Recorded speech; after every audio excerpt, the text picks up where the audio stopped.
Selamat sore pemirsa, kembali lagi bersama saya di studio RTV di lantai 3 Dinas Pendidikan Kota Pontianak Kurang ICT. Baik, edisi ke-11 ini pembicaraan lebih menarik ya, karena kita berbicara tentang sekolah alam, memang sebuah pembaruan sebenarnya yang bisa dibawa ke dalam sekolah-sekolah baik dari level SD sampai ke level SMA. Karena apa? Ketika saya melihat tadi itu dan keterangan dari para narasumber bahwa pendidikan karakter bisa terjadi di sekolah alam. Mau konsepnya sekolah alam atau sekolah alam seutuhnya, nah itu tergantung dari unit terkecil tersebut. Baik, segmen ini adalah segmen tanya jawab bagi para pemirsa yang ada di room Webex, bisa memberikan atau mengajukan pertanyaan dengan menggunakan video Webex diaktifkan, lalu nanti Pemix akan menghubungkan, karena Pemix adalah salah satu aplikasi yang dimiliki RTV untuk teleconference, dan kami dari VCAC itu menyatukan, mengkolaborasikan streaming live ini dengan Webex.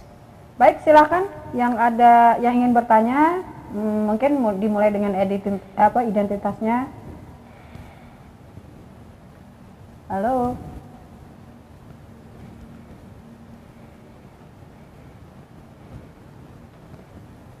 Ya, selamat sore Bapak.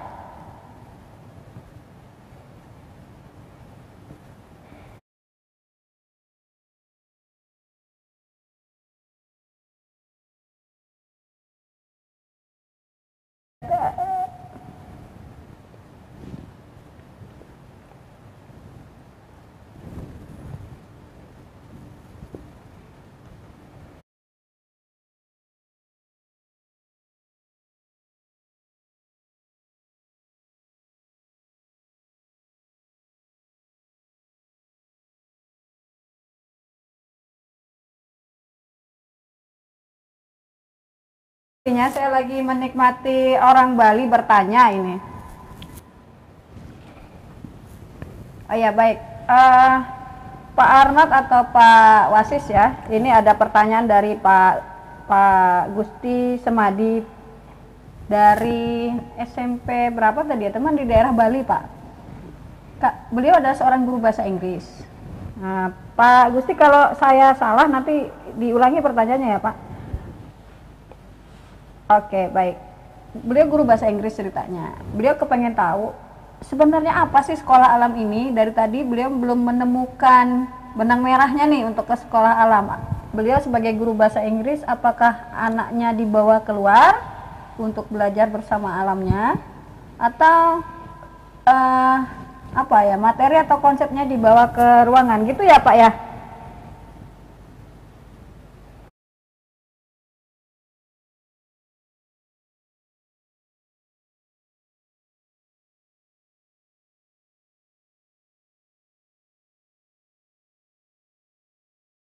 Guru bahasa Inggris SMP, apakah anak itu diajak belajar di luar, ataukah dibawa ke hotel atau ke beberapa tempat wisata? Seperti itu ya Pak Permadi ya? Iya, itu gimana Pak seandainya nih? Mungkin Pak Permadi nanti bisa melakukannya di Bali sana. Oke, saya duluan. Boleh. Ya, salam kenal Pak Gusti di Bali. Nah, sangat senang saya bisa berbicara dengan Bapak.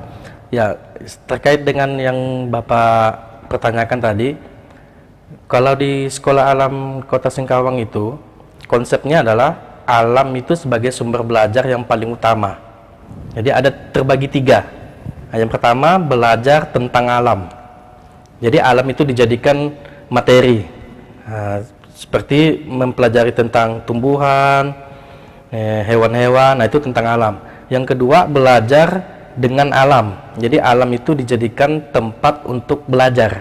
Jadi bukan hanya terbatas dalam ruang kelas, anak bisa diajak ke luar kelas. Nah, di situ tempat dia untuk belajar. Nah, walaupun materinya tidak sesuai dengan apa yang di sekitar dia, tapi alam itu dijadikan tempat belajar. Yang ketiga itu belajar melalui alam. Jadi dengan kehidupan anak itu, kontekstual kehidupan nyata mereka, mereka mendapatkan ilmu dalam kehidupan mereka, itu belajar melalui alam. Jadi alam itu kami jadikan sebagai sumber belajar yang paling utama, yang terbesar, yang paling pokok lah. Nah, jadi bukan hanya di buku, bukan hanya dari guru, bukan hanya tempatnya di dalam ruang kelas, tapi alam ini adalah sumber belajar mereka. Itu konsep yang ingin kami bangun di Sekolah Alam Kota Singkawang. Oke, Pak Wasis. Iya, sebenarnya sama, pengennya saya juga sama dengan Pak Arno, cuman di tempat saya itu kan di dalam sekolah alam itu yang ingin kita sampaikan adalah anak bisa langsung mengalami dalam proses pembelajaran itu, langsung menyentuh pikiran, kemudian tingkah laku dan semuanya itu mereka alami, tidak hanya yang dipelajari di sekolah saja, yang oh ini loh contohnya, ini loh contohnya, ini loh contohnya, tapi mereka tidak mengalami. Dan sekolah alam, apa yang disampaikan Pak Arno tadi, alam sebagai tempat belajar dan kita harus mengeksplorasi itu semuanya untuk pendidikan dan menumbuhkan karakter-karakter yang ingin dicapai gitu. Oke, gimana Pak Gusti Permadi?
Ya, baik Pak Gusti, mungkin karena saya guru bahasa Inggris juga, saya bisa memberikan sedikit solusi mungkin ya.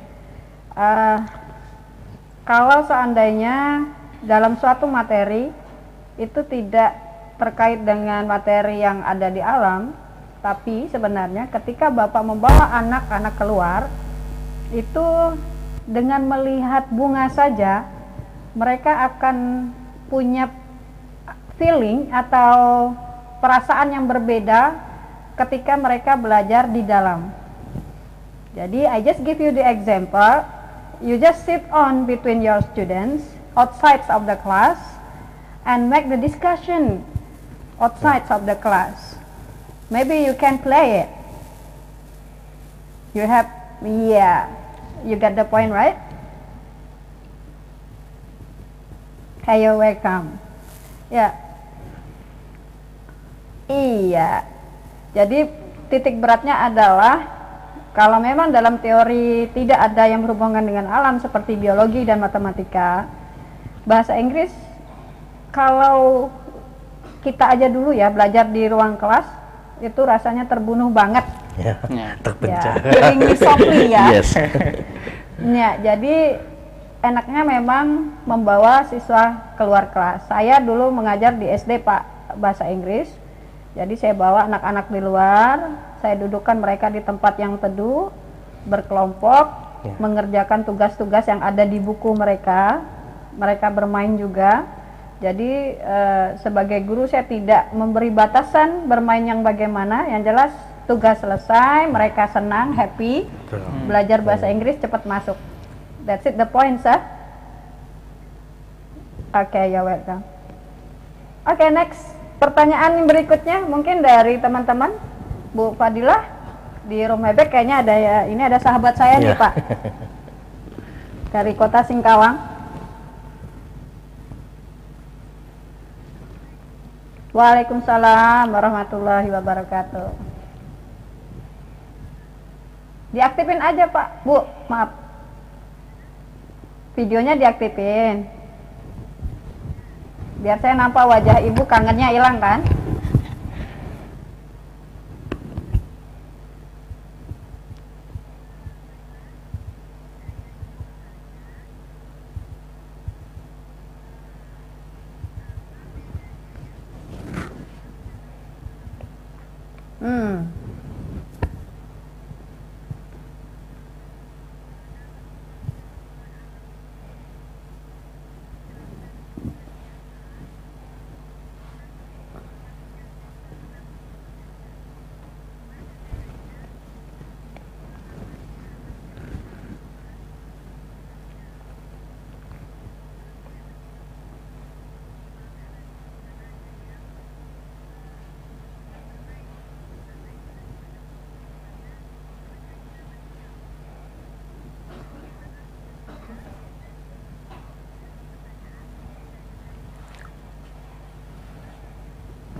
Pak Arno ada mendengar jawabannya enggak? Pertanyaan enggak? Enggak. Enggak ya. Oke. Satu perbedaan antara sekolah alam dan harmoni hijau ya. Iya. Mungkin Bapak jelaskan itu dulu. Oke, terima kasih. Nanti pertanyaan kedua kita tujukan sama Bapak ganteng di ujung ya Bu ya. Halo Bu Fadila. Ya, Bu Fadila ini salah satu guru senior di Kota Singkawang. Nah, saya sangat terinspirasi dengan beliau, termotivasi juga karena beliau tidak lama lagi akan pensiun, tapi semangat belajar beliau ini sangat luar biasa. Jadi, ya itu. Jadi saya malu kalau saya tidak belajar terus-menerus. Nah, malu dengan Bu Fadila. Ya, terkait dengan yang disampaikan oleh Ibu Fadila, sekolah alam dan sekolah harmoni hijau. Ya, di sekolah kami itu dulu ada 2 program, Bu. Nah, jadi ada sekolah alam, ada program juga sekolah harmoni hijau. Nah, itu yang mencetuskannya itu berbeda, yang membawa program itu berbeda, tapi disatukan karena konsepnya sama, ingin menjadikan alam itu sebagai sumber belajar yang paling utama, ingin menjadikan pendidikan itu yang menyenangkan, pendidikan karakter itu bisa diperkuat di sekolah, keterampilan anak juga bisa ditumbuhkan di sekolah alam dan sekolah harmoni hijau. Jadi bukan hanya sekedar pendidikan pengetahuan, tapi untuk ranah yang lain pun bisa digarap. Jadi untuk konsep sekolah alam dan sekolah harmoni hijau itu bisa diterapkan di sekolah manapun. Dan sebenarnya konsep sekolah alam itu adalah pendidikan yang sesungguhnya, yang tidak dijalankan oleh sekolah-sekolah yang lain. Nah, jadi bukan hanya sekedar oh ini untuk sekolah alam aja, tidak. Nah, karena sekolah alam ini ingin menciptakan pembelajaran yang sesungguhnya. Jadi itu jawaban saya tentang sekolah alam dan sekolah harmoni hijau itu sama. Nah, programnya, tujuannya, visi misinya pun sama. Nah, cuma yang membawa program itu yang berbeda lembaganya, Bu. Ya. Jadi kalau saya ambil kesimpulan Pak, sebenarnya sekolah alam ini cocok sebenarnya buat sistem kurikulum kita ya Pak ya. Iya, karena betul. Indonesia begitu banyaknya sumber daya alam ya kan, betul, yang betul. bisa kita angkat kepada siswa kita. Dan mohon maaf sebenarnya nih Pak, saya juga merasa sih kalau zaman saya sekolah sampai saat ini tidak ada perubahan. Iya, betul. Nah maka kita inilah nanti berada di dalam suatu sistem itu merubahnya. Ya gitu ya Pak Arno. Ya, yang inovasi sekolah alam dicetuskan itu yang pertama kali itu kan karena ingin menampung anak-anak yang menengah yang di bawah, anak-anak yang tidak bisa sekolah di sekolah yang formal. Nah, jadi bikinlah bentuk sekolah alam. Lama kelamaan sekolah alam ini menerapkan sistem pendidikan yang seutuhnya. Nah, jadi bukan hanya sekedar untuk menampung anak yang tidak bisa bersekolah, juga ingin menciptakan pembelajaran yang seutuhnya dari ketiga aspek tadi, sikap, pengetahuan, dan keterampilan. Nah, itu yang ingin kami adopsi konsep untuk tujuan sekolah alam seperti itu. Ya. Ada berarti sama dengan usaha yang dilakukan oleh Nugi ya? Bukan Nugi. Dik doang. Ya, saya baru ingat sekolah alam. Betul. Kayaknya dia satu-satunya artis pertama yang memulai sekolah alam. Baik. Ya, betul. Untuk pertanyaan kedua nanti kita jawab setelah jedah ya Bu ya. Oke, baik. Ya, pemirsa, kita akan menjawab pertanyaan kedua dari Bu Fadilah tentang bagaimana sih caranya mengelola grup besar sebuah kelas ketika kita bawa mereka keluar dari lingkungan kelas. Nah, ini pertanyaan buat Pak Wasis nih. Siap-siap, Pak. Baik, kita lihat dulu yang mau lewatin.